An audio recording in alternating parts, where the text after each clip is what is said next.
All right, folks, welcome back to the podcast, guys. Hope you're all doing well. Alex, how are you doing? I'm doing good, Peter. I've just come back from the gym. Got a new Okay. PR in the gym for one of my lifts. So I managed to hit a 100 kilo clean. So Joe, hold on, just pause there. PR, personal representative. What does PR, that mean? personal record, or yeah, PB, Personal PB, record.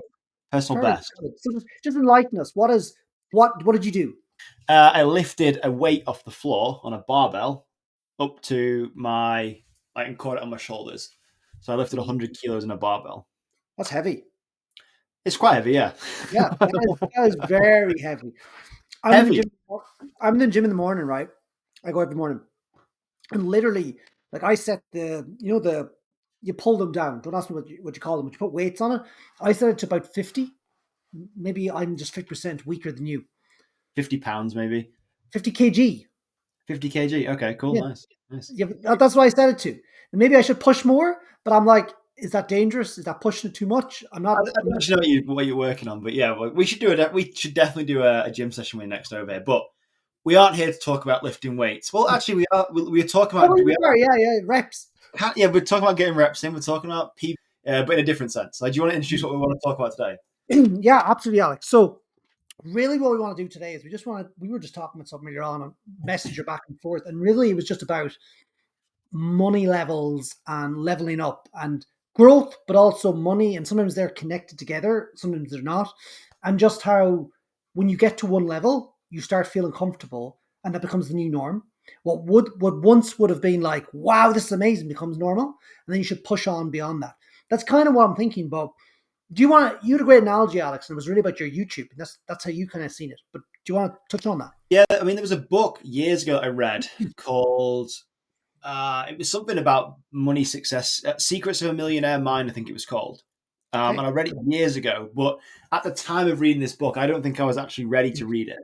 So I think when you read knowledge or consume information, you won't actually internally take it in unless you're ready to understand it and use it and internalize it. So I don't think I was ready, but I read it because someone told me to read it. Yeah. But it only became apparent when I started going through this and experiencing it. So in this book, he talks about a concept called your wealth thermostat. Everyone has a different wealth thermostat, and it's always set at different levels. So some people are slightly lower, some people are higher.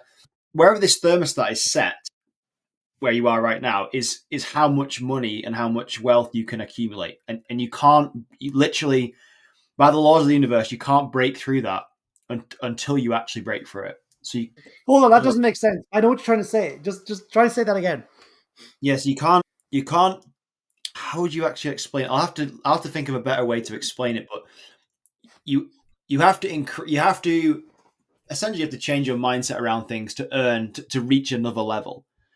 And this to me was really striking when the YouTube channel of mine started to do really well in terms of like finances. So it was trickling along, earning okay money, and then I had a few viral videos. I had about 10 or 11 viral videos in a year that had tens of millions of views. And I started seeing money coming in that I'd never seen before in those amounts. And then, as well as that, brands would be reaching out to me wanting to partner with me, and we would do deals which were again figures that were outside of my current comfort zone because Mhm. I'd never seen figures like this before. Because I thought my value was way less than that, but obviously it'd grown. And the more and more this happened, this new level of income became the norm. So seeing bigger numbers on the screen just became normal. And Peter's screen's gone black. Are you there, Peter? Are I'm back. you? I'm here. I'm here. Cool. So yeah, seeing these numbers on the screen as they grow is now like normal to me, like big numbers. Because again, that's what all they are. They're only numbers on a screen, and I feel I've got to that point now. Now I don't want to sound like I'm sat on some stupid pedestal because I've still a lot to learn about wealth building and income generation. They only But get now, started. whenever I see people post online of like these huge numbers that they've achieved, it all looks completely possible. And I can start to actually see like, oh, how they've generated this or how they've done that. Versus years ago, I'd have looked at it and thought, Christ alive, have they like robbed a bank? Have they done something that I'm completely unaware of? Yeah. And you brought some up in the car today when I was chatting, and we were doing some voice notes back and forth. And you to tell Yeah. me the story about tell me your story. Yeah. So I was just making a quite a big purchase, and I like I'm used to money moving around, but I suppose it's never. I suppose when one saves money, like say if you put money away for certain pots, right? So I have like a business pots, right, where different things go on in business, right? But I never view business money as my own. It's a strange thing, but I think it's a good thing. I don't have video on this later on because people are asking me about, should you be a sole uh, owner of a business, owner of a like your Amazon business, or should you be a limited company? If you catch my drift, right? And I was saying how I like the separation between personal and business because if it's all the one, it gets a bit messy. So I've had lots of business pots where there could be nice sums of money in them, right? But I never really feel like I just dip in and use that on day to day spending. If you do that, it's a very slippery slope, right? Because it just all becomes a bit messy, right? The same with any sort of money like savings, right? Or you put away, right? So I like to have different pots. And I was making this quite large purchase. So I had like quite a considerable sum of money, like more than put this way, like more than many salaries, right? And I wouldn't generally be sending that sort of money away in one go. And I remember I seen it there because I put it all together, and I was like, wow, this is really really amazing, but it's really something that I want to do more of and like become comfortable with that because there's people out there I can guarantee you that are used to doing that like this. It's like it is like buying a loaf of bread. Like they spend that money very, very, very easily. I'm not there yet, but I feel I'm on the right track. And it's funny, you were asking about wealth thermostat, and I wanted to figure out a way to explain that really, really simple. And I asked ChatGPT, right?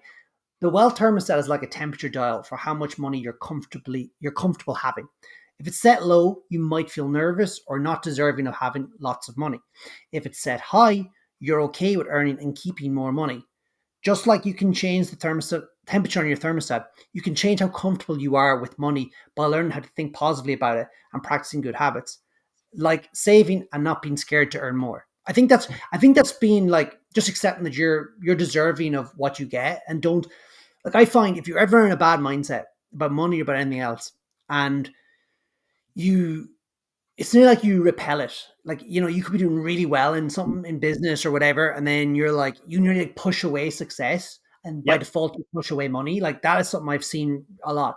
One cool thing I seen in a book years ago, I read it and I tried it. It didn't work for me, but I remember it was very much like, carry around 1,000 or 2,000 pounds or euro in your pocket, and then when you're in a supermarket or in a shopping mall or whatever, like you can generally buy not everything, but a lot of the stuff that's there. Like say 90% of the stuff that's on display, right?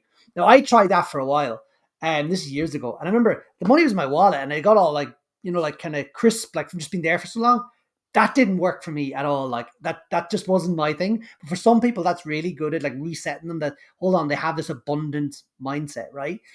I can go back to my lathes. Like that's when I started, right? And I remember I started with my first lathe, right? And like I borrowed a bit of money of my parents. I made about 400 or 500 profit, and I did it again and again and again. And eventually, it's like this compounding thing. You got to the stage where you had so many plays going on that you didn't need the money, you didn't need the deal. And when you get to that stage in business, in life, that's when everything starts coming your way, right? It's nearly like at the beginning, it's just that bit harder because you suddenly like you need it to work. Yep. But I think you can probably reset at what you're needing to work and what you're needing to get out of it, and maybe move it from financial to maybe some like but learning, and then you might get that abundance early. I don't know, but I definitely know that when you get to that abundance stage, right? And I have in some things, I don't have in others. When you get to that, I think you really it just really all starts happening so quick because you got all these different deals, all these different things. They're just flying at you, and it's just like there's just so much opportunity. Like I It's can't do it all. yeah, totally. It's hard to put a finger on like what the reason is behind it, but that is what literally happens to I would say most people, if not all people. You just yeah, and that thing you said before about repelling money is so true. I found myself doing that, and you do it subconsciously because your thermostat is set at that lower temperature or lower gauge. It almost like won't accept it because it almost doesn't. You don't feel you're valuable enough. But as soon as you start getting proof that you are valuable, then I think it's a confidence thing as well. You get more confident. And then that obviously shows with customers or in whatever process you're doing to make income. And then Mhm. it just spirals. And then you do reach a point where you are turning opportunities away, or the floodgates open and you have more opportunities coming at you than you know what to do with. Or like you can't say yes to them all. And it actually becomes a game of saying no to a lot of things and just focusing on the most important leverage things you have. I understand that completely. Like I would struggle sometimes with saying no. Like it's in my I want to say yes to things. I think, oh, look at the opportunity there. That's a great opportunity. But like it's a skill of someone in business and life, I think, is learning to say no. And Mm, again, that's something that I'm working on all the time. It's just it's been okay to say no. It's absolutely okay. And just becoming focused on one or two core things. At least for me, like core focuses. I can do other stuff, but they're like my core focuses. And I find that pushes you forward more, and then you just become more comfortable, and then it all just grows from there. It all just gets better. Funny, you just thought thinking about this, like this podcast, right? I honestly think we are getting more comfortable talking. Like these calls are becoming more of just how we chat. And I know everyone says, "Oh, you just come on, you start doing it, and then you should just be like, the idea is that you are yourself on the show, right? But you can't. Like, it's very difficult day one to do that. You have to find your voice, find the flow. But I yeah, feel even in the last us being consistent with this every day, and it's not like we've life, like you're busy, like we make the effort to do this for the long term. It's like that. Your thermostat. We expect more of ourselves. We turn the thermostat up, we get better. It just more things happen. It's all the same. The way these things grow, wealth, you know, uh, social media, marketing, businesses, courses, programs, it's all the same, and it's just about going at it continuously. totally, totally. Yeah, I mean, I like that. I like that little chat. That's cool.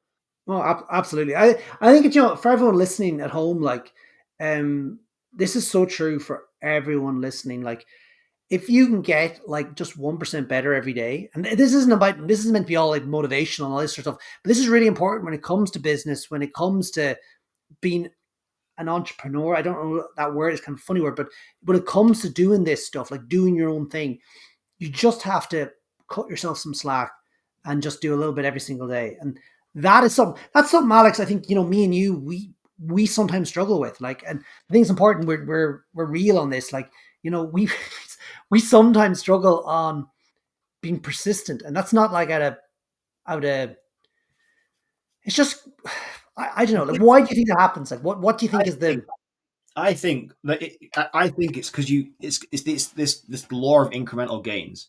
So like you mm, can't see, it's very hard to see a 1% gain, right? In most things, it's hard to see a gain that small. But mm, obviously, if you play that 1% gain over a year, 6 months a year, it's massive.